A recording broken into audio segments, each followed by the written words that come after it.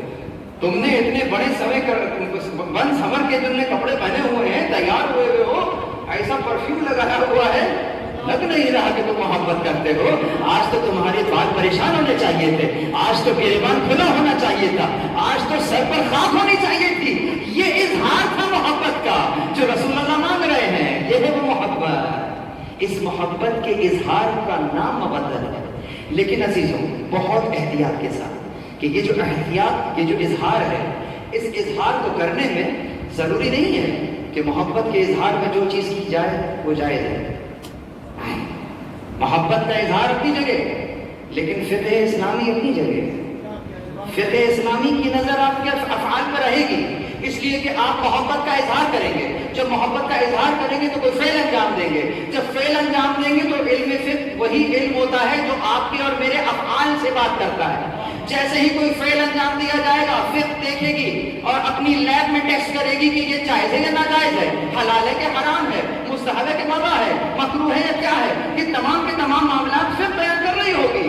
یقیناً محبت کا اظہار ہے, ہر طرح سے ہو سکتا ہے. کسی نے کہا جی نہیں, جیسے بھی کیا جائے محبت کا اظہار جائز ہے, تو ہم ان کو جواب دے رہے ہیں کہ ذرا سمجھیے گا, محبت کا اظہار اپنی جگہ ہے. میں مثلاً سلمان کے پاس چلا گیا ان اپنی محبت کے اظہار کے لیے, اور گیا دیکھا سلمان صاحب گھر پہ موجود ہیں, تحفے تحائف لے کر گیا تھا. یہ تحفے تحائف کا لے کر جانا کیا ہے؟ محبت کا اظہار ہے کہ نہیں ہے؟ فعل ہے یا نہیں ہے؟ اور فقہ نے کہا اچھا ہے, مستحب ہے کہ مومن کے پاس جاؤ تو یہاں کچھ لے کے جاؤ, کوئی سوغات لے کر جاؤ, ایک دوسرے کو تحفہ دو. ارے اگر کچھ دے نہیں سکتے تو ایک کام کرو, جیسے ہی سامنے آ جائے اگر نہیں بھی جانتے تو سلام کرو. یہ سلام کا کرنا کیا ہے؟ یہ بھی تحفہ ہے. تحفہ سلام آپ نے دے دیا تو یہ تحفہ دو, یہ محبت کا اظہار ہے, یعنی کہ محبت کا اظہار ہے. آپ نے تحفہ دے دیا, یقیناً ان کا بچہ آیا چھوٹا, آپ نے اس کو اٹھایا, پیار کیا. یہ کیا ہے؟ چونکہ میں ان سے محبت کرتا ہوں, یہ ان کی محبت کا اظہار ہے. یہ محبت کا اظہار ہو رہا ہے, جائز ہے, پھر دیکھ رہی ہے, جائز ہے, ٹھیک ہے. اچھا ان کی بیٹی آ گئی بڑی, 22-25 سال کی, اب کیا کروں؟ وہ جیسے بچے کو پیار کیا تھا ویسے ہی پیار کروں اس کو. محبت کا اظہار ہے, جو کروں جائز ہے. یہ ہے وہ بات یہاں لانا چاہ رہا. اگرچہ محبت کا اظہار ہے, لیکن جو فعل انجام دے رہے ہو دیکھ لو کہ وہ فعل کہیں ایسا تو نہیں جس پہ فقہ کو اعتراض ہے, وہ فعل کہیں ایسا تو نہیں جس پہ شریعت کو اعتراض ہے. تو ہر وہ کام کرو جس سے شریعت کو اعتراض نہ ہو. یقیناً اظہار محبت کرو, لیکن اس اظہار محبت میں شریعت کو پامال نہ کر دینا. درود پر محمد و آل محمد پر. بس مسئلہ یہاں پر یہی ہے, یہ اہل بیت علیہ السلام کا وہ مقام ہے, وہ مرتبہ ہے کہ ان کی مودت کو مانگا گیا ہے. لیکن عزیزوں, یہ ستم ہے کہ اگر رسول اللہ یہ کہہ کر جاتے کہ میں جا رہا ہوں, میرے جانے کے بعد میرے اہل بیت پر ظلم کرنا, تو شاید یہ مسلمان اتنا ظلم نہ کرتے. جی جائے کہ کہہ کر گئے ہیں کہ قُلْ لَا أَسْأَلُكُمْ عَلَيْهِ أَجْرًا إِلَّا الْمَوَدَّةَ فِي الْقُرْبَىٰ, کہ میں تم سے کچھ اجر نہیں مانگ رہا ہوں مگر یہ کہ میرے قرابت داروں سے مودت کرنا. عزیزوں, امت نے کچھ ایسے اجر دیے کہ نہ فقط ان کو تیروں اور تلواروں سے نشانہ بنایا بلکہ اس کے بعد لاش کو بھی پامال کر دیا. میں نے مقتل میں پڑھا کہ ایک ملعون کہتا ہے کہ ہم 10 لوگ تھے اور حسین کی لاش کو پامال کر رہے تھے. ایک ملعون کہتا ہے کہ جب گھوڑوں کی ٹاپوں نے حسین کو پامال کرنا شروع کیا ہے تو حسین کی پسلیوں کے ٹوٹنے کی آواز میں نے اپنے کانوں سے سنی. عزیزوں, کیا سن رہے ہیں؟ جہاں گھوڑے دوڑ رہے ہو, جہاں شور کی آواز ہو, جہاں ہر طرف آوازیں بلند ہو, وہاں اگر پسلیوں کے ٹوٹنے کی آوازیں بلند ہو, زہرا کی کمائی ہے. اللہ اکبر. مجھے آج ایک بچی کا تذکرہ کرنا ہے نا, جب یہ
کو کل جو مسائل پڑھے کس عالم میں دیکھا کہ بی بی زینب کہہ رہی تھی کیا تو میرا بھائی ہے؟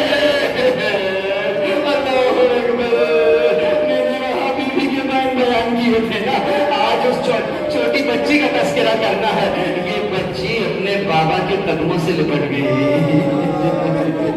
اب کچھ کر رہے ہیں بچی جدا نہیں کر رہے. جب بچی جدا نہیں ہوئے بچی کو اذیت دی گئی اور اس انداز سے ہٹایا گیا. بچی نے بھوپی اماں سے کہا، کیا کہا؟ صحیفہ کربلا میں علی نظری منفرد لکھا ہے، کہتے ہیں کہ جب بچی کو جدا کیا گیا نا، بچی نے بی بی زینب سے کہا بھوپی اماں توجہ رکھیے، یہ مسائل بھی ہیں، مسائل میں فضائل بھی ہے. اس بچی کا مکاشفہ دیکھیے، یہ 4 سال کی بچی ہے، اس نے وہ بات سنی ہے کہ جو اوروں نے نہیں سنی. کہا بھوپی اماں میں نے گویا سنا بابا کہہ رہے تھے شیعت محمد ان شربتم العزم فاذکرونی او سمعتم بغریب او شہید فاذکرونی. اللہ اکبر، کہہ رہے تھے اے میرے شیعوں جب کبھی بھی شیریں پانی پینا میری پیاس کو یاد کر لینا. اللہ اکبر. اور جب کسی غریب کا تذکرہ سننا تو مجھ غریب کو یاد کر لینا. مجھ غریب کو یاد کر لینا، میرے غریبوں کو یاد کر لینا. یہ یتیم حسین ہے، اتنی عمر نہیں ہے بچی کی جتنا سفر کیا. مدینہ سے چلی تھی، مکے پہنچی، مکے سے چلی اور کربلا پہنچی. عزیزوں کربلا میں پہنچ کر اکبر کا سفر ختم ہو گیا، علی اصغر کا سفر ختم ہو گیا، لیکن سکینہ کا سفر ابھی کوفے جانا ہے، ابھی شام جانا ہے. بچی کوفہ میں آئی اور بچی نے خدا معلوم زندان کیسے ہوتے ہیں دیکھا ہی کب تھا. اب دیکھا ایسے ہوتے ہیں زندان. بچی گھبرا گئی، رو رہی ہے، خواب دیکھتی ہے، اٹھ جاتی ہے. بھوپی اماں رو رہی ہے، کیوں رو رہی ہے؟ بھوپی اماں خواب دیکھا ہے. کیا دیکھا؟ بھوپی اماں میں نے خواب دیکھا، ایک میدان تھا، چند سواریاں جا رہی ہیں. میں نے پوچھا یہ کون سی سواریاں ہیں؟ اس میں کچھ مرد تھے، کچھ خواتین تھی.